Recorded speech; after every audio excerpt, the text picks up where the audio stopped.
Oke. Bismillahirrahmanirrahim. Assalamualaikum warahmatullahi wabarakatuh. Waalaikumsalam warahmatullahi wabarakatuh. Bagaimana teman-teman? Apakah suara saya terdengar cukup baik?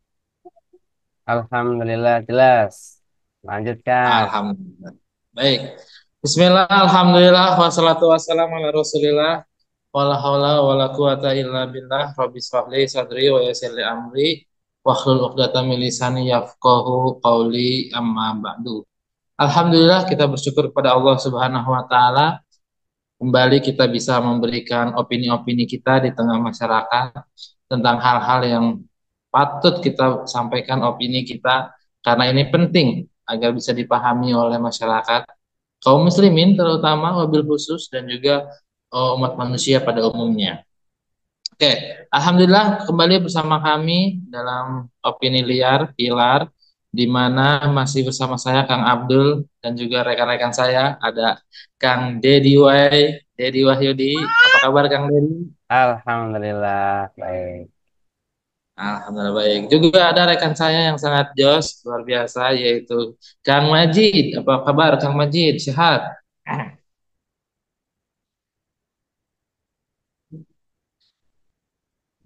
Kang Majid, apa kabar? Tes dulu soundnya aman, Kang Majid.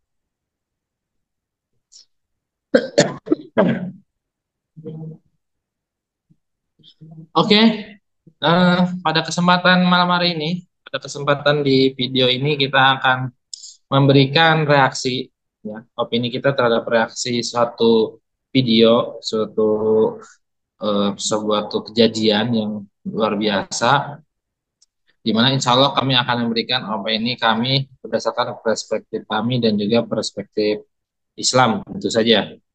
Nah, insya Allah kita akan menyaksikan dulu tayangannya seperti apa cuplikan dari video yang akan kita reaksi. Silakan Kang Dedi. Ya, jadi kita akan mereview beberapa berita terakhir. Dan ternyata itu nggak bulan-bulan ini saja. Ada banyak sekali berita yang serupa dari tahun-tahun yang lalu. Ya, nah ini Hmm.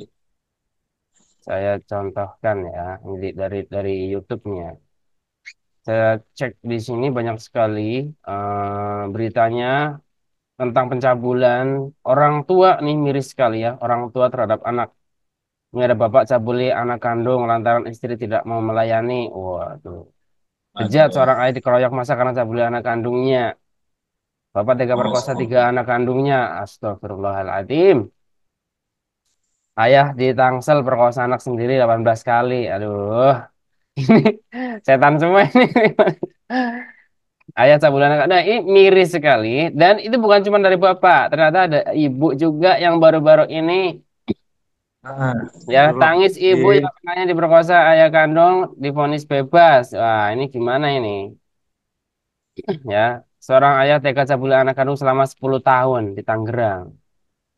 Nah, ini yang Astagfirullah. aneh lagi, yang satu bulan, beberapa bulan terakhir 1 bulan yang lalu lah, tampang lesu ibu muda yang cabuli anak sendiri. Coba, ibu-ibu coba cabuli anaknya sendiri.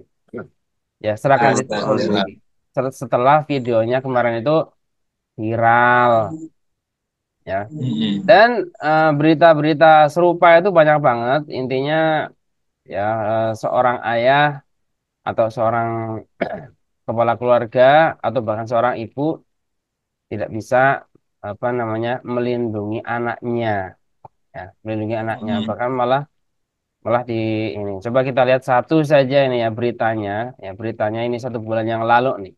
1 bulan yang lalu ini viral juga di Indonesia nih sempat viral. Tiga Inlan juga MTK sama.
Nauzubillah min dzalik.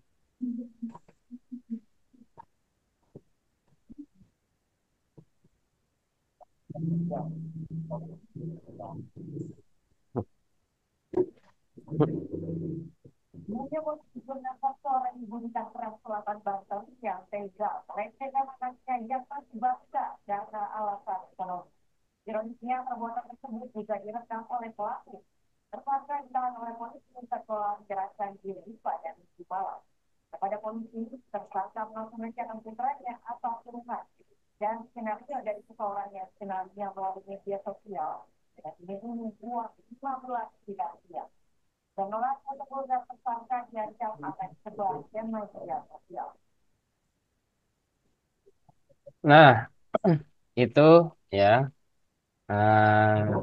diskusi kita malam hari ini mungkin temanya adalah tentang bagaimana nih orang tua bukannya bisa menjaga anaknya, tapi malah ya dia itu menjadi predator bagi anaknya yang tidak bisa menjaga anak. Astagfirullahaladzim. Naudzubillah summa Oh, naudzubillah.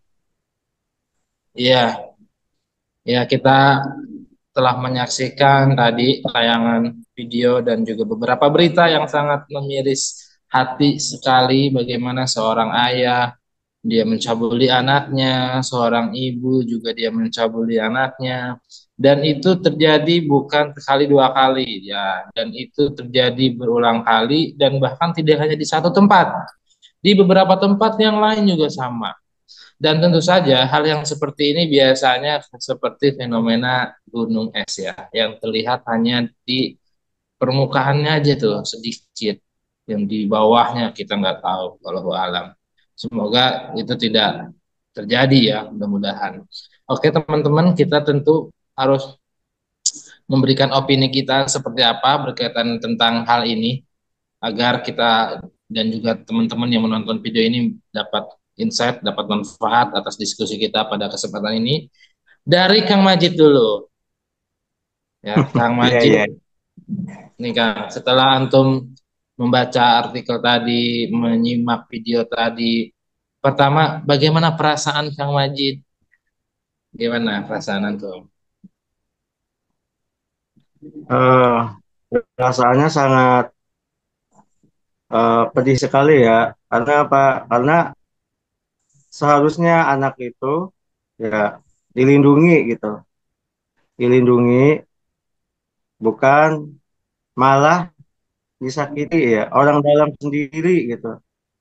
Jadi eh untuk anak sekarang ini orang-orang tuh berlomba-lomba untuk memasukkan ke pesantren, untuk memasukkan yang sekolah agama gitu, untuk anaknya tuh terhindar dari itu ya.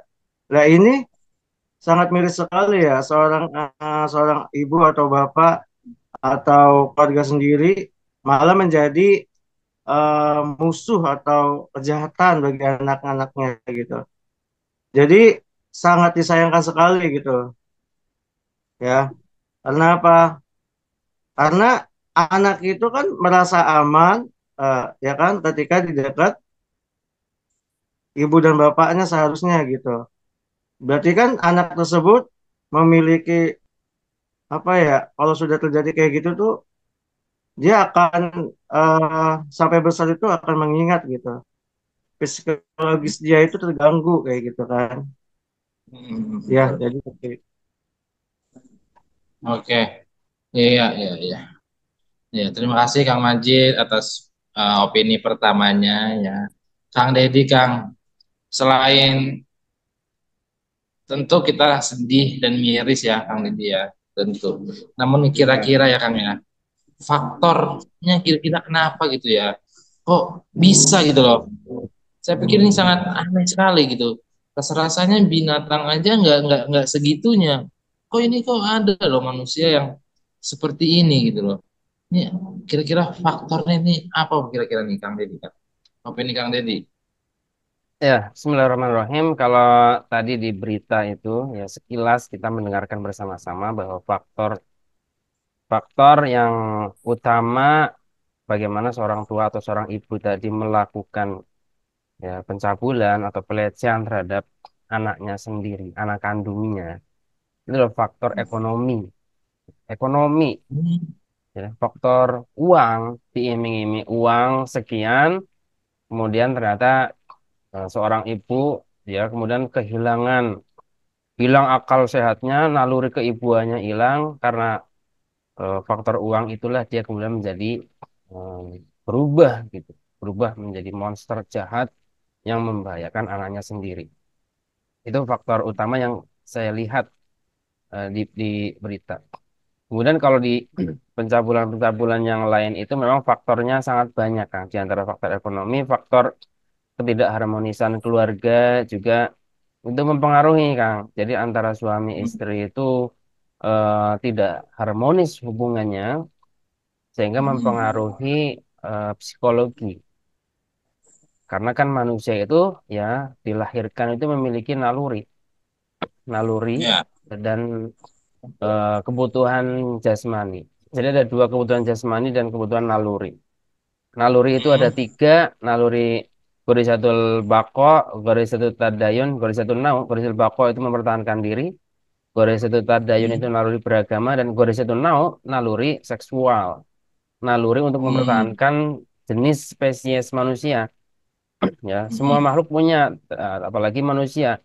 Nah, kalau naluri ini, ya naluri seksual ini tidak disalurkan dengan benar, dengan sesuai dengan koridornya, maka yang timbul adalah keresahan di dalam diri manusia. Jiwanya akan menjadi resah, gundah gulana, depresi bahkan. Nah, ini kan bisa Ya. disebabkan karena ketika hubungan antara suami dan istri atau keluarga itu tidak harmonis, Hmm. menimbulkan seorang istri atau seorang suami itu depresi karena nalurinya itu tidak tersalurkan misalkan. Atau yang Oh. selanjutnya adalah faktor kemaksiatan. Kemaksiatan dari diri seorang. Kalau tadi sekilas di berita juga disebutkan bahwa ada ancaman ya dari Hmm. seorang yang dari Facebook itu kalau tidak mau melakukan akan disebarkan foto-foto, ya mungkin dia punya foto-foto pribadi, foto-foto yang tidak pantas untuk diperlihatkan secara publik, kemudian bisa sampai ke dia, entah bagaimana caranya. Itu itu kan juga menjadi apa namanya permasalahan tersendiri. Kenapa seseorang itu bisa menyimpan foto yang tidak pantas, apalagi foto pribadinya? Apakah dia sengaja menyimpan buat pribadi atau dia sengaja memberikan kepada seseorang karena motif ekonomi tadi? Karena sekarang itu zaman digital, ya orang cari duit dengan foto aja. Foto tolong ini dong, kasih foto buka baju nanti transfer gitu kan sekarang udah mulai gitu tuh. Buka buka kerudungnya transfer 100.000, ya buka bajunya transfer lagi 100.000, buka semuanya 1 juta. Nah itu bisa menjadi senjata mematikan juga bagi orang yang haus akan harta, haus akan uang. Nah itu mungkin itu sementara. Oke, itu dia tadi ya. Cukup banyak faktor-faktor yang bisa menyebabkan seseorang melakukan kejahatan yang sangat luar biasa tadi. Yang pertama ada faktor ekonomi, faktor juga naluri ya, dan juga faktor ketidakharmonisan dari keluarga itu sendiri. Dan ya tadi faktor kemaksiatan di mana dia tidak bisa mengontrol dirinya sehingga ingin melampiaskan nalurinya itu dengan berbagai cara, termasuk hal-hal yang dilarang oleh agama pun dia lawan gitu ya dengan dia tadi melakukan eh, cabul kepada anaknya. Oke, Kang Majid, ini menurut Kang Majid ya, setelah kita mengetahui keadaan seperti ini, Selain dari faktor tadi yang sudah dijelaskan oleh Kang Deddy, ada nggak faktor lain, penyebab lain, alasan lain? Kenapa sih kok bisa orang tua itu sejahat itu kepada keluarganya sendiri, sejahat itu kepada anaknya sendiri? Kok bisa gitu ya? Di luar nurul lah, di luar nalar kita gitu loh. Kok ada gitu loh. Kang Majid, ada nggak yang lain Kang? Dari opini antum, selain tadi, silakan. Oke, melanjutkan ya. Menurut Ana itu salah satu faktornya adalah ketika dia apa ya stres gitu, dia depresi atas kerjaannya, atas permasalahannya gitu. Dia tuh pasti apa ya tanpa dia sadar itu orang terdekatnya lah yang melampiaskan dia gitu agar lebih tenang kayak gitu ya. Mungkin itu yang pertama. Yang kedua, jauhnya gitu ya, jauhnya keimanan di antara orang tua itu gitu. Misalkan dia sering nonton apa kan, misalkan nonton yang berbau apa kayak gitu. Jadi kalau kalau ketika ngelihat anaknya itu kayak gimana gitu, ya kayak terhipnotis. Makanya model-model yang kayak gitu, link-link kayak gitu tuh seharusnya nggak ada lagi yang bisa diakses. Sebenarnya tuh diakses itu bukan hanya apa ya orang-orang remaja ya, tetapi orang tua juga seharusnya nggak boleh gitu, nggak bisa gitu, nggak ada istilah 8 18 tahun ke atas, 22 tahun ke atas nggak bisa. Karena apa? Karena video-video tersebut itu yang membuat orang itu berhalusinasi dan yang namanya nonton kayak gitu ya, jadinya gorijanya tuh naik gitu kan. Dan untuk melampiaskannya tuh biasanya orang terdekat ya, nauzubillah min dzalik gitu. Jadi faktornya itu yang kedua. Yang ketiga itu memang adanya apa ya ketidakstabilan di dalam psikologis orang tuanya gitu. Contohnya misalkan dia ya namanya darah daging itu seharusnya kan nggak itu ya nggak apa sih namanya nggak tega atau gimana gitu. Dia tuh tega gitu. Berarti kan ada yang salah di dalam jiwanya gitu, kejiwaannya gitu. Hmm. Ya mungkin. Oke, menarik ya. Ini opini Kang Majid tadi, di mana yang perlu digarisbawahi adalah salah satunya yaitu tontonan ya. Bagaimana tontonan itu juga sangat mempengaruhi perilaku seseorang. Apabila seseorang itu menonton hal-hal yang seperti itu tadi ya, yang porno-porno misalnya, maka itu juga akan bisa menaikkan goriza dia, mendorong goriza dia sehingga dia ingin menyalurkan pada yang lainnya. Nah, oke, tentu kita perlu memberikan solusi ya teman-teman ya. Setelah kita mengetahui faktor penyebab atas segala kejadian ini, tentu kita perlu solusi agar di mana masyarakat yang menyaksikan video ini pun tahu apa sih solusinya atas permasalahan ini. Apakah murni 100% salah dari ayahnya? Apakah murni 100% kesalahan itu dari ibunya? Atau mungkin ada peran juga dari anaknya yang mungkin bisa ya salah satu menyebabkan dari orang tuanya yang jadi nafsu ke anaknya sendiri. Misalnya si anak ini, perempuan ini yang udah gede kok pakaiannya di rumah seksi-seksi misalnya, itu kan merangsang juga. Nah, bagaimana solusinya? Kang Majid deh, masih Kang Majid. Penasaran nih opini Kang Majid terhadap problematika umat ini, solusinya apa Kang Majid? Menurut Kang Majid, silahkan. Solusinya ya memang harus ditanamkan di keluarga ini adalah apa ya menjalankan gitu, menjalankan syariat yang benar kayak gitu. Karena apa? Karena kalau benar itu seperti halnya kalau misalkan bukan bukan hanya anak perempuan ya, anak laki-laki juga gitu harus dikasih tahu Hmm, gitu lah. Di dalam Islam itu kalau misalkan laki-laki seperti apa, perempuan seperti apa, dan kalau sudah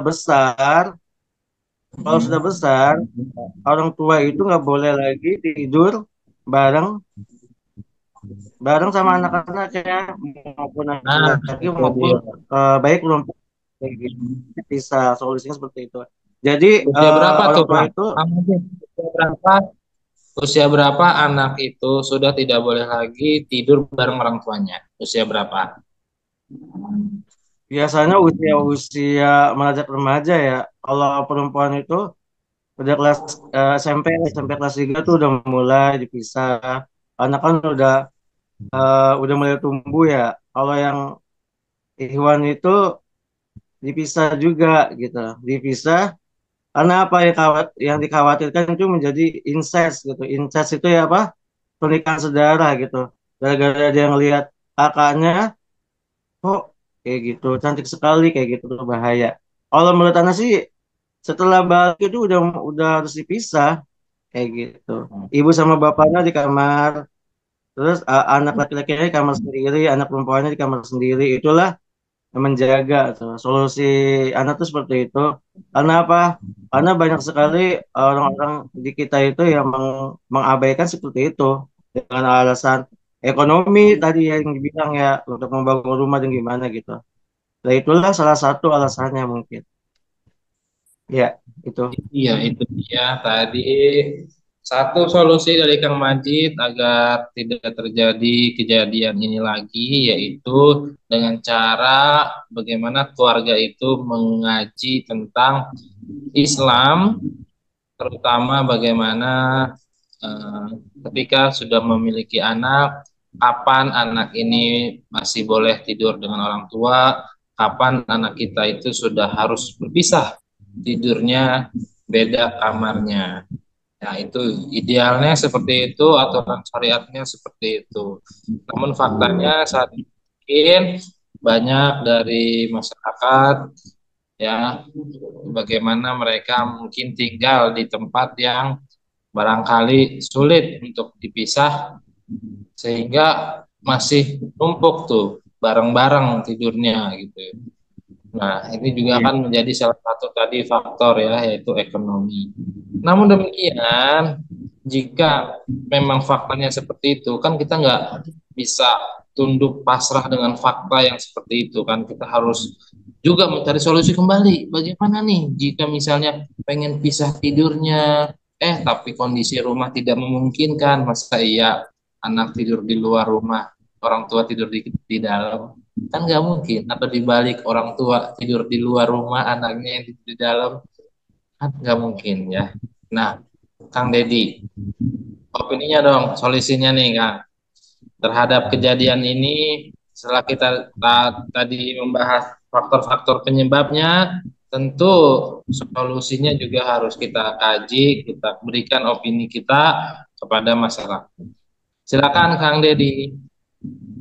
Ya, saya sepakat dengan solusi dari Kang Majid ya. Jadi memang harus utama itu dikuatkan imannya, ya, Hmm. imannya itu harus dikuatkan.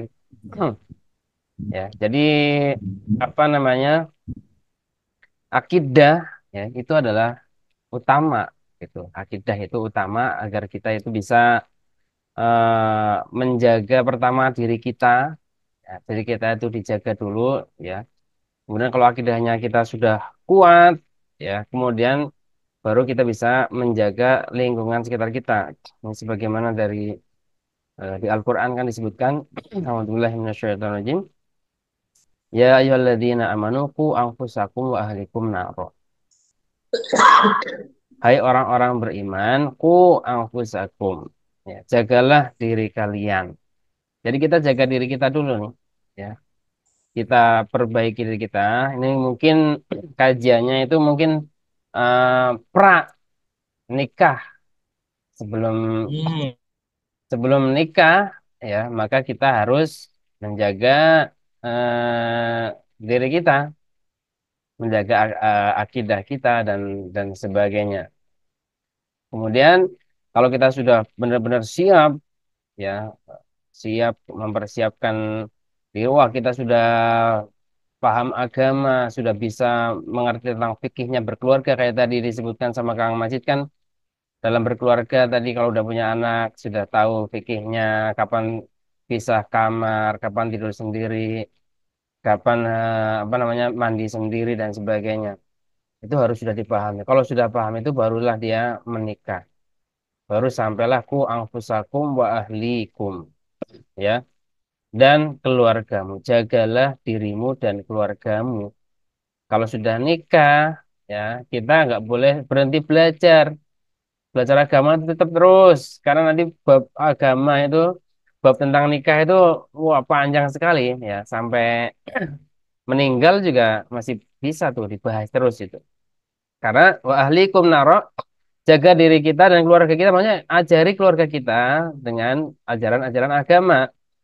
Jangan dibiarkan anak-anak kita bergaul dengan orang yang salah, ya, atau kemudian istri-istri kita atau anggota keluarga kita itu salah pergaulan, nggak ngaji, ya, maka itu sama saja menjerumuskan anggota keluarga kita, anak-anak kita, ya, keluarga kita untuk masuk ke dalam neraka. Dan ini adalah fungsi dari pertama, seorang suami itu harus pertama bisa menjaga, ya, akidahnya, keluarganya, istri dan anaknya.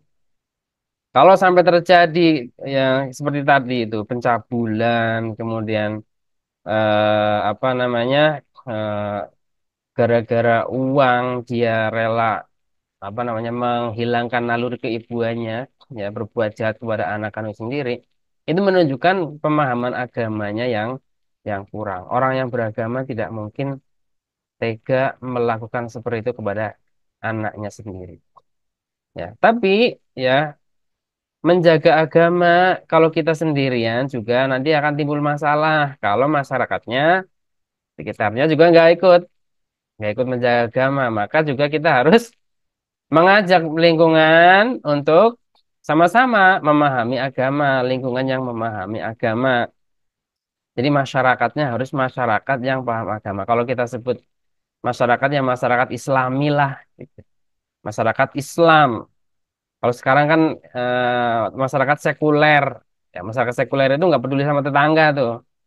Bahkan ada orang yang paham agama juga nggak peduli tetangganya. Pokoknya dia soleh sendirian lah, ibadah sendiri, yang penting sholat sendiri, yang ngaji sendiri anaknya. Tapi tetangganya jahat, tetangganya nggak ngaji, ya itu nanti akan bermasalah karena kita bertetangga, berteman dengan tetangga kita. Maka teman itu juga bisa menjadi pengaruh buruk buat kita terutama. Kalau sudah masyarakatnya masyarakat Islam, ya, masyarakat Islam juga ada syaratnya nanti, ya, nggak sembarangan bisa disebut masyarakat Islam. Ya, kalau masyarakat saja Islam, maka itu juga belum cukup karena yang paling utama, benteng utama itu negara sebenarnya. Jadi negara, ya, fungsi negara kalau kemarin kita bahas itu adalah salah satunya hifdul mal, hifdud din yang menjaga agama, hifdun nasal, menjaga nasab keturunan. Itu kalau sudah bapak mencabuli anaknya, coba gimana nasabnya itu? Keturunannya hancur semua itu. Ya, ya, karena negara juga tidak terlalu peduli terhadap hal itu. Negara abai. Tadi disinggung sama Kang Majid, tayangan-tayangan yang tidak senonoh, ya, dalam kutip PORNO itu itu kan gampang sekali diakses tuh, ya, di TikTok juga gampang, Instagram juga gampang, X, Twitter juga sangat mudah sekali untuk saat ini. Tidak, bahkan tidak terbatas usia. Itu berarti padahal yang bisa memblokir itu semua tuh, memblokir itu semua adalah negara, salah satunya Kominfo. Malah malah dapat berita Kominfonya suka nonton juga. Waduh, repot ini kalau negaranya kayak gini. Ya, jadi akan kacau kalau kita menjaga sendiri.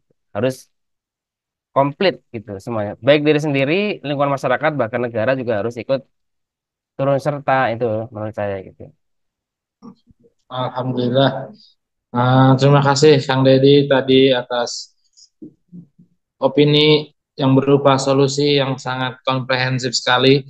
Ada 3 poin penting. Yang pertama adalah bagaimana membangun ketakwaan secara pribadi, baik itu pribadi terutama dari suaminya, ya, di mana suami ini memiliki tugas untuk bisa memberi mengajarkan juga kepada suami, istri dan anaknya ya tentang akidah, tentang keimanan, kemudian di lingkungan masyarakat ya, masyarakatnya juga masyarakat yang bertakwa dan diakhiri dengan bagaimana negara yang juga bertakwa kepada Allah Subhanahu wa taala. Itulah tiga pondasi di mana jika ini tiga-tiganya ini nih baik dari individu, masyarakat dan negara sudah bisa sesuai dengan syariat Allah, syariat Islam, insya Allah kita akan merasakan keberkahan seperti halnya dulu dirasakan oleh saudara-saudara kita di masa Nabi Muhammad SAW, di masa Khulafaur Rasyidin, di masa kekhilafahan setelahnya itu bagaimana mereka benar-benar merasakan indahnya Islam ketika Islam itu diterapkan di semua lini kehidupan, baik itu secara pribadi, masyarakat ataupun bernegara. Oke, itu dia opini kita pada kesempatan malam hari ini. Pada kesempatan ini semoga bermanfaat untuk kita dan juga untuk teman-teman semua yang menyaksikan video tayangan ini sehingga Amin. dapat semangat kembali bangkit, jangan terpuruk walaupun dengan kondisi apapun yang menimpa diri kita harus tetap kembali bangkit dan mulai menyadari problem-problem dalam kehidupan ini dan kita segera untuk action mencari solusinya baik secara pribadi ataupun bersama-sama. Tentu tidak bisa kalau sendiri-sendiri, tentu harus bareng-bareng gitu ya. Harus bareng-bareng. Maka dari itu silakan teman-teman di luar sana yang mungkin belum mempunyai kawan ya, masih menyendiri gitu ya, ataupun sekalipun punya kawan tapi kawannya kok malah mengajak kepada kemaksiatan, yuk segera hijrah, cari kawan-kawan yang dapat mengajak kepada ketaatan kepada Allah Subhanahu wa taala. Itu mungkin ya teman-teman opini kita pada kesempatan ini. Sekali lagi mohon maaf atas segala kekurangan dan kekhilafan. Sampai jumpa di opini-opini kita berikutnya. Insya Allah kami akan lebih sering lagi ya untuk tayang agar bisa memberikan opini yang bermanfaat untuk kita semua. Sekian dari kami. Wabillahi taufiq wal hidayah. Wassalamualaikum warahmatullahi wabarakatuh. Waalaikumsalam warahmatullahi wabarakatuh. Waalaikumsalam.